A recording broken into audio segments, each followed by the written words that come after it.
the Islamic banking system, which offers an alternative to the commercial riba. Is that the one? Yeah. That's the one. Okay. The Islamic banking system offers a number of different transactions, some of which are halal. But that's just the icing on the cake, so to say, the dust. The bulk of the transactions of Islamic banking, the bulk that brings in the bulk of the revenue, is murabaha. That's it. And a murabaha transaction operates like this: that I buy something and I sell it to you at a profit, and both the buyer and the seller are aware of the profit, and both the buyer and seller are in agreement on the transaction. Murabaha. But what the Islamic bank is doing is not murabaha, although they say it's murabaha. The Prophet sallallahu ta'ala alayhi wasallam would sometime buy on credit because he didn't have the money to pay. And so a credit transaction is halal. However, you do not have even a fig leaf of information, of evidence, that the shopkeeper in a credit transaction was allowed to increase his price because he had to wait for his cash, his payment. No. If I can raise my price because I have to wait for you to pay me, then money can increase over time. That's all, nothing else, only time. And the increase of money over time is riba. And so in Islam, it is as plain and as clear as daylight that credit price and cash price was always the same.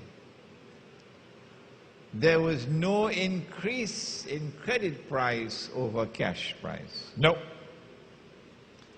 And so yes, a credit transaction is halal on the condition that there is no increase in price because it's a credit transaction. What the Islamic banks are doing is they're selling on credit at a price higher than the cash price. The difference between the two is riba. When we tell the muftis, and there's so many of them now, that this is riba, they dismiss us. We feel sad because these are our brothers. And in their hearts there is sincerity. And these are learned people. But you warn them and you warn them and you warn them and they don't listen to you. What can you do? Yes? Therefore, so those who have riba debt and they do want to migrate to the Muslim village, can they leave with debt lingering, or do they have to clear it off first before they go? If you borrowed money, then you are supposed to return the principal sum. فَلَكُمْ رُؤُوسُ أَمْوَالِكُمْ. You can't just turn your back and walk out. No. Pakistan cannot say, well, I borrowed all of this money from you, but I'm not going to pay back. Bangladesh cannot say that, because Allah says about the money lender, فَلَكُمْ رُؤُوسُ أَمْوَالِكُمْ. I pointed this matter to Dr. Israr Ahmad in Pakistan, and he agreed with me, that you are entitled to the return of your principal sum.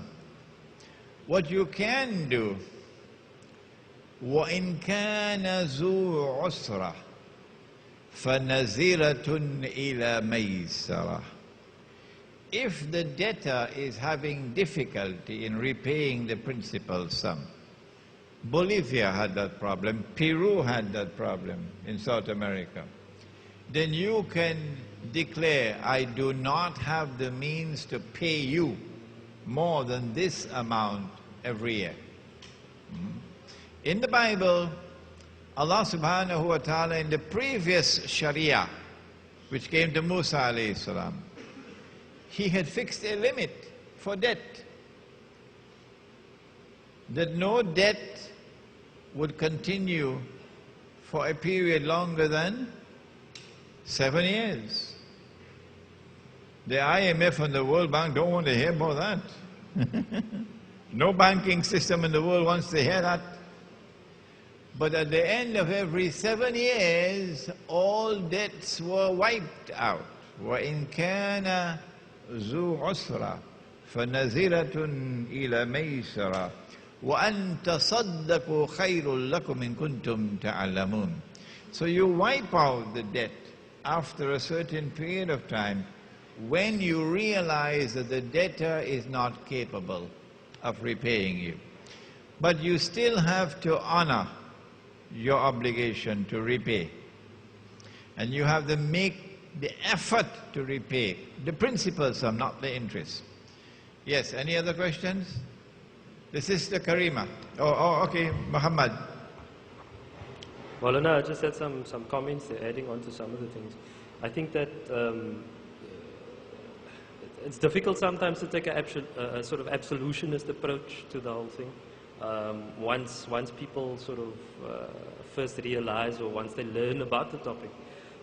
What I wanted to ask you is that would it be possible or what would be the validity of applying that step-by-step process in one's personal sort of situation to remove oneself from riba?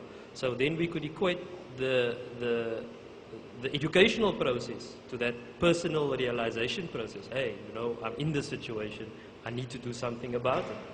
And then following up from that, you know, there's a process of where there was no new riba allowed, and in your personal capacity, in your life, with regards to your debt you may have, make tawbah for it, and don't take on any new debt.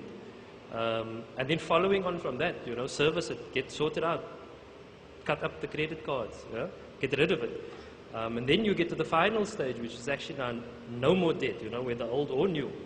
And that is actually at that point you've actually extricated yourself from the system. And that is applying, you know, that methodology of a stage-by-stage process. Because I've met many people that once they realize this, they want to leave their homes and leave their cars and leave everything, you know. And some of them, you know, have put themselves into great difficulty and caused even bigger problems. So, Muhammad, I have a suggestion. We have here in this gathering my students who've been listening to me, including him. And where's Hezbollah? My students who've been listening to me for many years now, and they know the subject quite well. So what I'd like you to do is questions that I don't have to answer because they can answer the questions, okay? That you should now have your discussion sessions. Every spare moment that you have your discussion sessions, except when you're too sleepy and you have to sleep. Because we are running out of time, we have only 5 more minutes for this session. And when you have a problem connected with riba that even my students cannot answer, then you bring it to me, inshallah. Okay, but if you bring me a question I know they can answer, and they didn't answer it, I want to know why they did not answer it. So let us now try to bring this session to a close. Just allow the two sisters, yeah? Sister Karima. I just wanted to say on the behalf A little louder, please. Yeah. Okay. On the behalf of the women that did come to the retreat. Prior to the retreat starting, I've had many emails that I received from brothers that visit your website, that visit Wake Up Project, and they sent their prayers and their dua, but they would check. and they sent their prayers and their dua, but they would tell me at the end, we can't make it due to security risk or due to possibly FBI, CIA, and I see all these women that have sacrificed whatever they had to sacrifice to be here because they do want answers, and because many of the men are not standing up, that I commend them for making the effort to be here, not being afraid of whether the television is there or whether the cameras are there. And I would just like to hear what you have to say to the women that are making this sacrifice and feel like we're alone. We have no men except for you. Yeah, we have Sister Samia here from Ghana. Her husband gave her permission. She traveled all the way from Ghana to come here.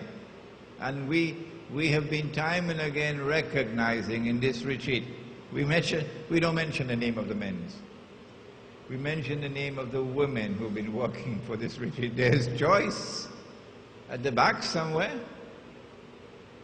who's been working very hard for this retreat, and may Allah bless her for it. There's another sister who would like to speak. Yes? This is not Atia. No. All right. Oh, Sundri, Yeah. from Trinidad. Assalamu alaikum. Walaikum salam. I have two questions, Maulana, two small questions. I wanted to know if I am to understand that as long as investments has risk in it, if it is not considered riba, as long as there is some measure of risk. And the other question is, at the time of the Dajjal, would the true Muslims be able to recognize him and safeguard themselves? Because I am quite worried if it is otherwise. All right. Thanks. If Dajjal is released, and Dajjal is at work in the world today, and it is Dajjal which is explaining what is happening in politics, and what is happening in economics, and what is happening in monetary economics. If Dajjal is the explanation, and you cannot recognize Dajjal, the kafir, you don't have faith. You don't have faith. Because the hadith is that every believer will be able to read kafir on his forehead, whether he is katib or ghayru katib. The second question was pertaining to investment, risk investment. A risk-free investment is a haram investment because it does not qualify as business. To qualify as business, it has to embrace risk. Once it does not embrace risk, and it is a risk-free investment, it is not business. It is therefore haram. Thank you. Assalamu alaikum wa rahmatullah.